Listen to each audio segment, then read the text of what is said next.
Hello everyone, welcome to जी साइंट्रेक। और आज हम चर्चा करेंगे हमारे बचे हुए दो मटेरियल की, जिसको बोलते हैं एंटी फेरो मैग्नेटिक मटेरियल और दूसरा है फेरी मैग्नेटिक मटेरियल।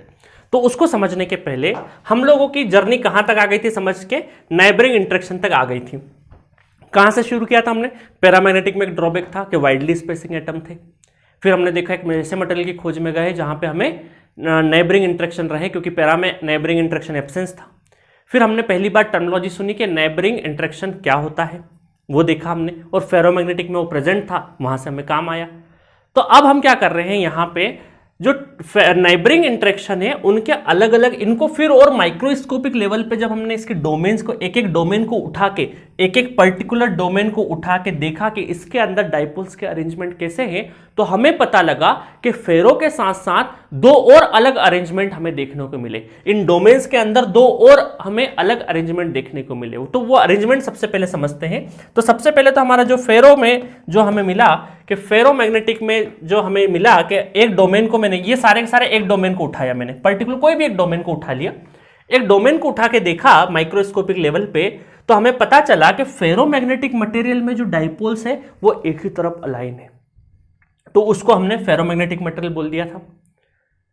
बट हमें पता चला कि एक और जब हमने देखा डोमेन उठा के, तो पता चला उसमें कि एक ऐसा मटेरियल है जिसमें आपके नेबरिंग इंटरेक्शन तो है, बहुत पास पास में तो है एटम्स, बट उनके डाइपोल्स के जो डायरेक्शन है वो डिफरेंट है। कैसे है कि आपके डाइपोल के डायरेक्शन देखो, जो लेंथ है उनकी वो बराबर है, जैसी लेंथ हमारी फेरोमैग्नेटिक में है वैसी के वैसी यहां पे डाइपोल्स की जो लेंथ है वो सब बराबर है, बट डायरेक्शन डिफरेंट डिफरेंट है। एक अगर इधर जा रहा है तो उसके बगल वाला इधर जा रहा है, तो उसी का नाइबरिंग जो एटम है उसका डायरेक्शन अपोजिट है। अगर ये नीचे जा रहा है तो ये ऊपर जा रहा है, ये ऊपर जा रहा है तो ये नीचे जा रहा है। इसका मतलब क्या है, ये इक्वल तो है, डाइपोल्स का जो साइज है वो तो इक्वल है, बट डायरेक्शन एंटी अलाइनमेंट है, एंटी अलाइनमेंट। इस वजह से हमने ये बोल दिया कि भाई ये फेरो जैसा ही है, बस इसका डायरेक्शन अपोजिट है। मतलब मैग्नीट्यूड वाइज तो ये सब सेम है, डाइपोल्स की जितनी ताकत यहां पे उतनी ताकत है, बट ये थोड़े से रिवर्स डायरेक्शन में, मतलब एंटी पैरेलल है। एंटी पैरेलल है तो इस वजह से हम इसको बोल दिया एंटी फेरो। ये फेरो था, इसका एंटी फेरो बोल दिया। ठीक है। तीसरा एक और मिला जिसमें क्या हो रहा था कि एंटी भी था, एंटी पैरेलल भी था, डायरेक्शन भी उल्टा था, और साथ में उसका जो नेबरिंग वाला था उसकी ताकत थोड़ी कम थी, उसका मैग्नीट्यूड थोड़ा सा क्या था, कम था। तो अनइक्वल मैग्नीट्यूड जिसमें रहे और एंटी पैरेलल भी रहे। इसमें सिर्फ एंटी पैरेलल था, यहां पे जो मैग्नीट्यूड थे वो इक्वल ताकत वाले थे, बट यहां ताकत बिल्कुल, मैग्नेटाइजेशन जो है वो डिफरेंट है, मैग्नेटाइजेशन भी डिफरेंट है और डायरेक्शन भी डिफरेंट है। तो इसको हमने बोला फेरी मैग्नेटिक मटेरियल। ठीक है। तो on the basis of neighbouring, हमने ऑन द बेसिस ऑफ जो डाइपोल्स उठाया, उसके अंदर जो डाइपोल्स का अरेंजमेंट था उनको देखते हुए हमने तीन कैटेगरी में ये नाइबरिंग इंटरेक्शन को डिवाइड किया। पहला है हमारा फेरोमैग्नेटिक, दूसरा है एंटी फेरो, और तीसरा है हमारा फेरीमैग्नेटिक। तो ये सारी बातें जो मैंने अभी बोली वो सब के सब लिखवा दी है मैंने यहाँ पे। फेरोमैग्नेटिक में क्या है, इक्वल डाइपोल मूवमेंट है, और पैरेलल अलाइनमेंट है, सब के सब पैरेलली अलाइनमेंट है एक डायरेक्शन में। ठीक है, एक ही डायरेक्शन में पैरेलली अलाइनमेंट है। दूसरा है एंटी फेरो में क्या हुआ, इक्वल डाइपोल तो थे, बट साथ में क्या है, एंटी पैरेलल अलाइनमेंट है, कि एंटी पैरेलल है। ठीक है। और यहां पर फेरी में क्या हुआ, अनइक्वल डाइपोल मोमेंट, ये भी अनइक्वल है, और दूसरा एंटी पैरेलल अलाइनमेंट है, दोनों के दोनों है, तो इसको बोलते हम लोग फेरी। ये जो तीसरा पॉइंट लिखा है ना मैंने, स्पॉन्टेनियस मैग्नेटाइजेशन, ये अभी यहां पे लिखा रहने देना, मैं लिखवा नहीं रहा था इसलिए मैंने अलग कलर से लिख दिया यहां पे। स्पॉन्टेनियस मैग्नेटाइजेशन क्या होगा, ये आपको जब मैं बीएच कर्व पढ़ाऊंगा तब आप बहुत अच्छे से जानेंगे। अगर किसी ने थोड़ा सा पहले बीएच कर्व देखा होगा तो याद है जब हम रेसिडुअल फ्लक्स की बात करेंगे कि H इक्वल टू 0 पे भी हमें कुछ ना कुछ मैग्नेटिक फ्लक्स मिल रहा है, उसी को हम क्या बोलते हैं, रेसिडुअल मैग्नेटिज्म। उसी रेसिडुअल मैग्नेटिज्म को हम स्पॉन्टेनियस मैग्नेटाइजेशन बोलते हैं। क्या बोलते हैं, स्पॉन्टेनियस मैग्नेटाइजेशन। तो वो अभी मैं यहां पे सिर्फ लिख दिया है, जब मैं बीएच कर पढ़ा दूंगा तब ये आपको पॉइंट्स बहुत अच्छे से क्लियर रहेगा। और जिसमें थोड़ा सा पीछे का नॉलेज है तो आप थोड़ा, मैंने चीजें समझ दी कि रेसिडुअल मैग्नेटिज्म से रिलेशन, तो फेरोमैग्नेटिक में भाई बीएच कर बनेगा तो रेसिडुअल मैग्नेटिज्म होता है, बिल्कुल होता है। तो यहां पर not spontaneous magnetization not equal to 0, 0 नहीं रहेगा, कुछ ना कुछ स्पॉन्टेनियस मैग्नेटाइजेशन रहेगा, मतलब रेसिडुअल रहेगा, मतलब स्पॉन्टेनियस मैग्नेटाइजेशन रहेगा। मतलब H इक्वल टू अगर 0 है तो फ्लक्स और B कुछ ना कुछ रहेगा, 0 नहीं रहेगा। ये जो एंटी फेरोमैग्नेटिक है, एंटी फेरो मटेरियल है, एंटी फेरो में स्पॉन्टेनियस मैग्नेटाइजेशन लगभग जीरो का, बहुत स्लाइटली अगर हुआ तो हुआ, ऑलमोस्ट जीरो बोल सकते हैं, अप्रोक्सीमेटली जीरो बोल सकते हैं। तो H इक्वल टू जीरो, तो फाई और बी ये भी क्या हो जाएंगे, जीरो, क्योंकि एक दूसरे का एंटी है ना, कट कर देंगे। तो स्पॉन्टेनियस मैग्नेटाइजेशन इसमें नहीं रहता है, रेसिडुअल का कोई काम नहीं है इसमें।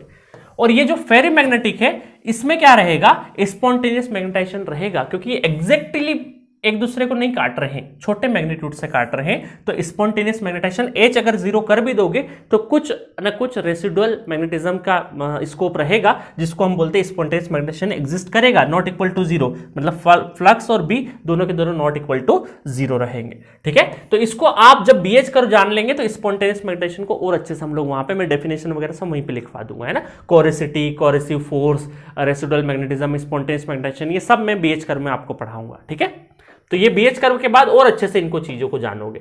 चलो, तो ये रहा। तो फेरो के बारे में तो हम ज्यादा बताने की जरूरत नहीं। अब इन दोनों के बारे में थोड़ा सा डिटेलिंग कर लेते हैं कि इसका जो काई वगैरह होता है उसकी वैल्यू क्या रहती है। तो दूसरा है आपका, पहला है एंटी फेरोमैग्नेटिक। तो एंटी फेरो में क्या रहेगा, काई पॉजिटिव रहेगा और बहुत ही स्मॉल रहेगा, 10⁻² से 10⁻³ इसका मतलब क्या है, 1 unit of magnetization requires 10⁻² to 10⁻³ unit of external magnetic field. But आपको जान के हैरानी होगी कि स्मॉल तो है, बट फिर भी इतने बुरे नहीं है जितने बुरे पैरामैग्नेटिक और आपके डायमैग्नेटिक थे, है ना। क्यों नहीं इतने बुरे, क्योंकि भाई नेबरिंग इंटरेक्शन तो है ही ना इसमें, वहां तो वो भी नहीं था।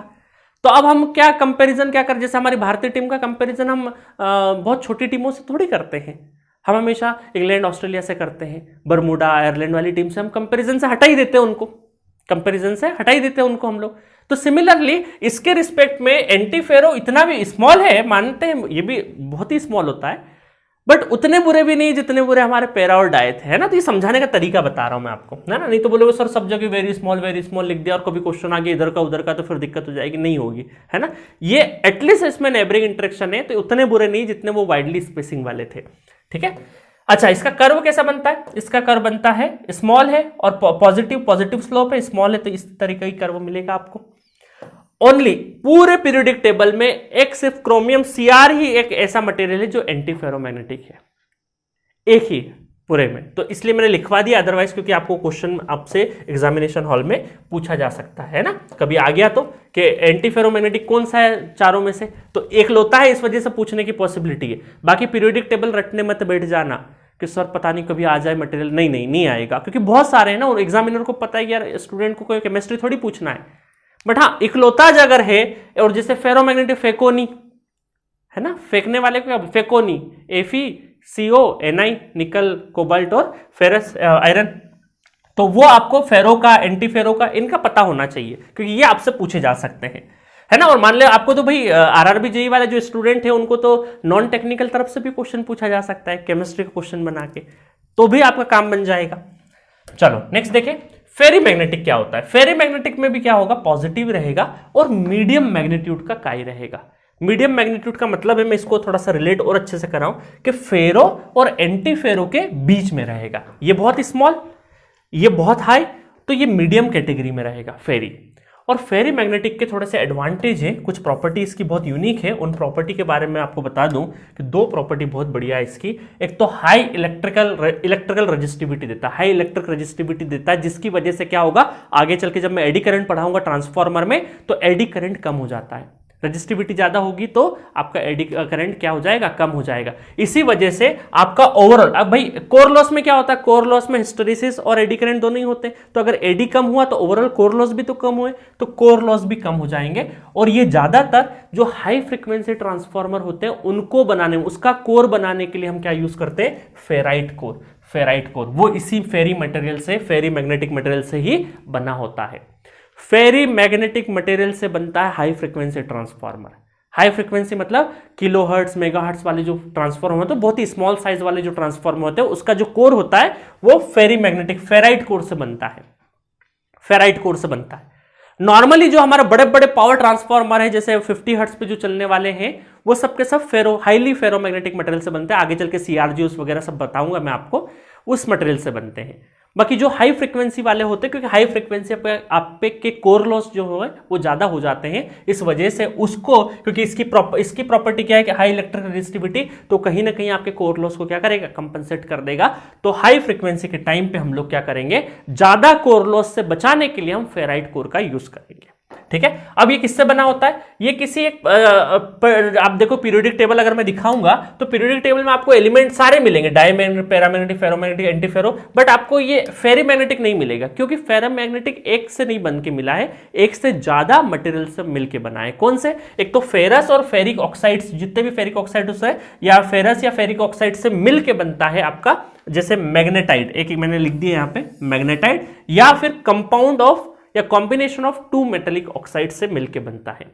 Fe2O3 शायद एक होता है, Fe2O3 सही नहीं होता चेक कर लेना, Fe2O3 एक आपका फेरी मटेरियल होता है, चेक कर लेना, O2 लगा या O3 लगा, केमिस्ट्री पढ़े बहुत टाइम हो गया है ना। तो फेरस और फेरिक ऑक्साइड मतलब टू कॉम्बिनेशन से मिलके बना है, बस इतना ध्यान रखना है, एग्जाम में बस इतना भी ध्यान रखोगे तो आपको क्वेश्चन बना लोगे।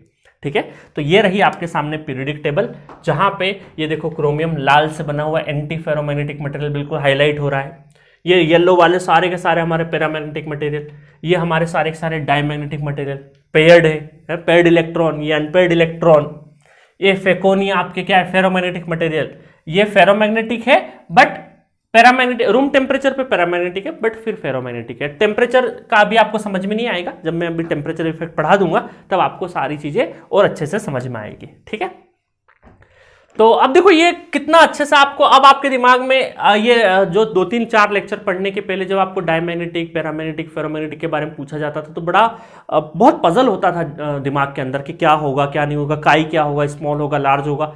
मैंने बहुत कम टाइम में, ये आपको मैं लेक्चर जो बनाता हूँ ना 20-20 मिनट का, ये बोर्ड तैयार करने में मुझे कम से कम 1-1 घंटा लग जाता है, 1-1 घंटा 20 मिनट का लेक्चर बनाने के लिए, क्योंकि आप भी फी पे क्यों कर रहे हैं, आपको अगर खुद ही मेहनत करना होती तो आप बुक्स उठा के पढ़ ही लेते हैं ना, self study is the best study, but आप इसलिए हमें दे रहे हैं क्योंकि एक तो हमारा इंटरेस्ट है पढ़ाने का, है ना, ताकि अच्छा अच्छा पढ़ा सके, एक्सप्लेन कर सके, और दूसरा है कि हम चीज़ों को कॉम्पैक्ट करके आपको बता रहे हैं ताकि आपका टाइम सेव हो।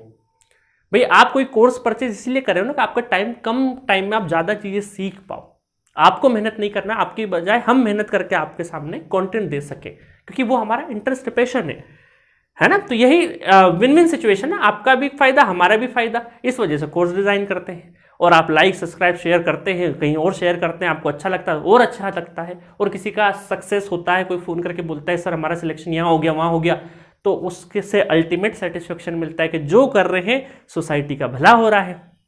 ठीक है, तो बढ़िया से तैयारी करते रहिए और हर एक पॉइंट पे बहुत फोकसफुली करें, और मशीन पावर सिस्टम का टेंशन मत लीजिएगा, बहुत बेहतरीन तरीके से मैं आपको पढ़ाऊंगा, है ना, बहुत बेहतरीन तरीके से। बस मैग्नेटिक मटेरियल जैसे ही कंप्लीट होगा हमारा लगे हाथ ट्रांसफार्मर चालू ही हो जाएगा।